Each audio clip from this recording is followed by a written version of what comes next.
Hi, I'm doctor Suhasini, endodontist from Hanshitha skin and dental clinic Tadipatri. ఇప్పుడు చాలామంది patients వచ్చేసి మనకు సెన్సిటివిటీ కంప్లైంట్ ఎక్కువ చేస్తున్నారు. మెయిన్గా సమ్మర్ కాబట్టి కూల్ వాటర్ తీసుకోవడం వల్ల ఎక్కువ సెన్సిటివిటీ అనిపిస్తుంది అనమాట. మెయిన్గా సెన్సిటివిటీ యొక్క రీజన్స్ మనం ఇప్పుడు తెలుసుకుందాం. First, attrition, abrasion and erosion. Attrition అంటే ఏంటంటే మన పళ్ళు మనకి ఏజ్ పెరిగే కొద్ది ఓల్డ్ ఏజ్లో మనకి ఏంటంటే పళ్ళు అరిగిపోతాయి అనమాట. పైన ఉన్న ఎనామెల్ లేయర్ వెళ్ళిపోతుంది, దానివల్ల కూడా సెన్సిటివిటీ వస్తుంది. ఇంకోటి వచ్చేసి హ్యాబిట్స్. మనం నైట్ పడుకునేటప్పుడు అంటే కొంతమందికి ఏంటంటే నిద్రలో పళ్ళు కొరుకునే హ్యాబిట్ ఉంటుంది, నైట్ గ్రైండింగ్ అంటాం అనమాట. దానివల్ల ఈ 2 రీజన్స్ వల్ల వచ్చేసి మనకు పళ్ళు అరుగుదల అయిపోతాయి. నెక్స్ట్ రీజన్ వచ్చేసి అబ్రేషన్స్.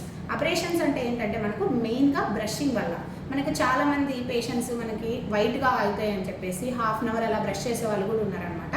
సో అలా బ్రష్ చేయడం వల్ల మెయిన్గా ఇలా ఎక్కువ టీత్ మీద ఫోర్స్ చేసి బ్రష్ చేయడం వల్ల, ఇంకోటి వచ్చేసి మనకి టీత్ బ్రిజిల్స్ అనమాట. ఇవి వచ్చేసి హార్డ్ బ్రిజిల్స్ యూజ్ చేయడం వల్ల, ఇవన్నీ రీజన్స్ వల్ల ఏంటంటే మనకి ఎనామెల్ అనేది వెళ్ళిపోతుంది అనమాట.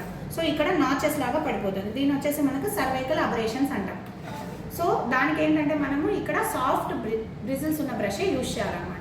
సో దానివల్ల ఏంటంటే మనకి టీత్కి ప్రొటెక్షన్ ఉంటుంది. ఇంకొకటి 2 minutes బ్రషింగ్ టైం అనేది ఎనఫ్ అనమాట. ఇంకోటి వచ్చేసి ఎరోషన్. ఎరోషన్ అంటే ఏంటంటే మనం తీసుకునే ఫుడ్ హ్యాబిట్స్, అంటే మనం హైలీ అసిడిక్ ఫుడ్స్ అంటే ఎక్కువ కొంతమంది కూల్ డ్రింక్స్ ఎక్కువ తీసుకుంటూ ఉంటారు.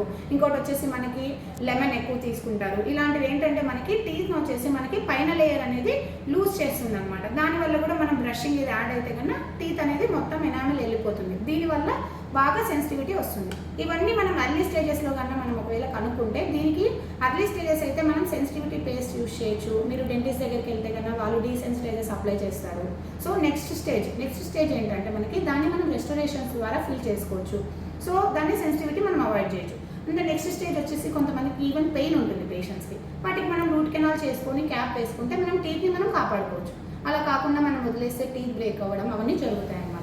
ఇవన్నీ మనం ప్రాపర్గా మనం ప్లాన్ చేసుకోవాలంటే better visit dentist every 6 months. So for all advanced dental treatments visit Hanshitha skin and dental clinic Tadipatri.